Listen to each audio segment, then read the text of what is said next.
안녕하세요. 오늘 저와 함께 5월 11일 속회공과 열왕기상 3장을 공부해 보도록 하겠습니다.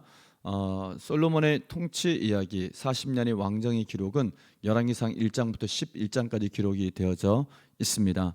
왕정 40년을 통치 전반기와 후반기로 나눌 수 있는데 솔로몬의 통치 전반기는 약 한 23년, 그리고 후반기는 17년입니다. 23년 동안 솔로몬이 했던 일은 무엇이냐면 처음 3년은 내각을 정비한 일을 합니다. 그리고 두 번째, 내각이 정비되자 7년 동안은 예루살렘 성전 건축하는 데 시간을 쓰게 됩니다.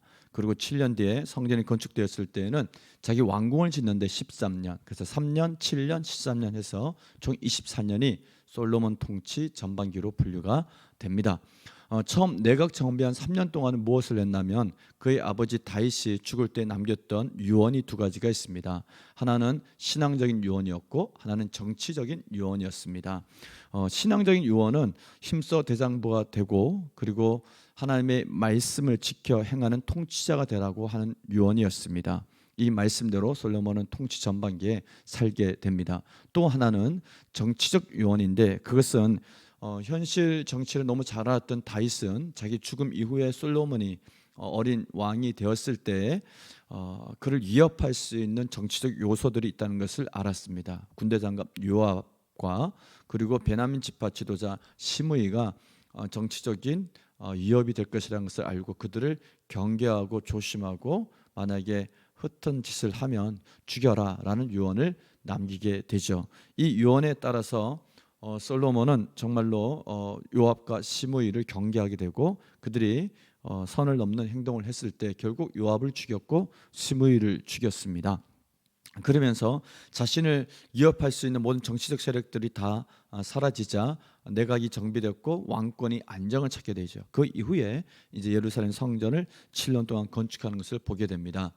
솔로몬이 왕이 되었을 때 가장 먼저 했던 정말 중요한 일은 일천번제를 드리는 것이었습니다. 기브온에 있는 산당에 가서 제물 즉 가축 1000마리를 잡아서 하나님 앞에 제사를 드렸습니다. 그것은 솔로몬의 간절한 기도이기도 했죠. 그래서 솔로몬이 이 일천번제가 끝날 때 하나님이 나타나셔서 그의 기도에 응답해 주시는 것을 보게 됩니다. 이와 같은 내용을 배경으로 오늘 속회공과 문제풀이 들어가도록 하겠습니다. 먼저 말씀 나누기 첫 번째 문제, 성전이 세워지기 전에 백성은 어디에서 하나님께 제사를 드렸나요?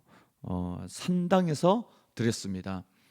왜 산당에서 드렸냐면은 산당은 원래 이제 가나안 사람들이 제사 드리는 곳이죠. 근데 여기서 나오는 산당은 가나안인들이 제사 드리는 산당을 얘기한 것은 아니고 산당은 제사 드리는 곳인데 낮은 언덕과 같이 생겼습니다. 거기에서 이스라엘 사람들은 제사 및 기도를 드렸습니다. 왜냐하면 성전이 없었거든요. 그때만 해도 성막이 어디인지 잘 몰랐고 그리고 법궤를 빼앗겼기 때문에 법궤가 아직 예루살렘에서 이제 다시 찾아났지만 그곳에 성전이 없기 때문에 사람들은 가까운 곳 산당에서 하나님 앞에 제사와 기도를 드렸던 것입니다. 그래서 그 시대에 솔로몬 시대에는 산당에서 제사 드리는 것이 아주 익숙한 시대였다. 그렇게 보시면 되겠습니다.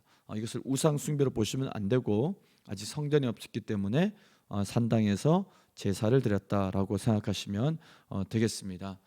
그리고 나중에는 이제 성전이 지어졌을 때 이스라엘 사람들은 성전에 와서 제사 및 기도를 드렸던 것을 보게 됩니다. 자, 솔로몬이 일천번제를 드린 장소는 어디인가요? 기브온 산당이었습니다. 사무엘 시대에는 라마 산당이 대표적인 산당이었고 그리고 솔로몬 시대에는 기브온 산당이 가장 규모가 컸습니다. 기브온 산당에서 일천번제를 드렸습니다. 두 번째 문제, 솔로몬이 하나님께 구한 것은 무엇인가요? 솔로몬이 하나님께 구한 것은 9절 말씀에 보면 듣는 마음을 구했습니다. 듣는 마음은 어떤 마음이냐? 솔로몬에게 주어진 가장 큰 고난 중에 하나는 재판하는 일이었거든요. 왕으로서 재판을 할 때 어떤 송사가 있었을 때 하나님께서 주시는 그 마음을 가지고 그 지혜를 갖고 송사를 잘 분별해서 선악간에 잘 분별하여 재판하게 해달라고 그렇게 기도했던 것이죠. 듣는 마음이 곧 지혜입니다. 하나님은 자기의 음성을 청종한 자를 기뻐하신다 그랬는데, 솔로몬은 율법 즉 법에 대해서는 아주 통달한 사람이었지만 그 법을 갖고 어떤 사건이 있어서 판결을 내릴 때에는 법조문뿐만 아니라 그 법을 해석하고 적용함에 있어서 하나님 주시는 지혜, 하나님 주시는 음성, 하나님 주시는 마음을 듣고 그런 판결을 하겠다고 하는 그 지혜를 구했던 것입니다.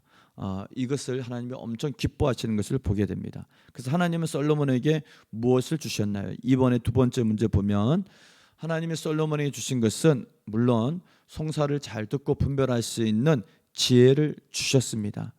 지혜를 주셨는데 그것만 준 것이 아니라, 보통 일처번제를 하면 보통 대부분의 사람들이 하나님께 기도하여 구하는 것은 장수하게 해달라, 또는 부자 되게 해달라, 또는 원수의 생명을 빼앗아달라, 내 문제를 해결해달라, 이렇게 구하는데 솔로몬은 그걸 구하지 않고 듣는 마음, 참된 지혜를 구했기 때문에 하나님 너무 기뻐하셔서 그가 구하지 아니한 부귀와 영광도 주겠다 말씀하셨습니다. 하나님은 솔로몬에게 그가 구한 지혜도 주셨지만 지혜뿐만 아니라 그가 구하지 아니했던 부귀와 영광도 주셨다고 그렇게 기록하고 있습니다.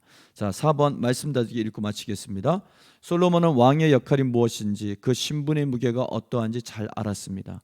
그래서 많은 백성의 송사를 바르게 분별하고 다스릴 수 있는 지혜를 하나님께 구했습니다. 하나님은 그분의 백성을 위해 듣는 마음을 구한 솔로몬의 기도를 기뻐하셨습니다. 하나님 뜻을 이루도록 부르심을 받은 우리는 솔로몬처럼 사명의 무게에 걸맞는 간구를 드려야 합니다. 예수님은 먼저 그의 나라와 그의 의를 구하라고 하셨습니다. 우리가 자신의 유익을 위해서가 아니라 하나님의 나라와 의를 이루고자 힘쓸 때 하나님은 우리 삶에 필요한 모든 것을 더하십니다. 아멘.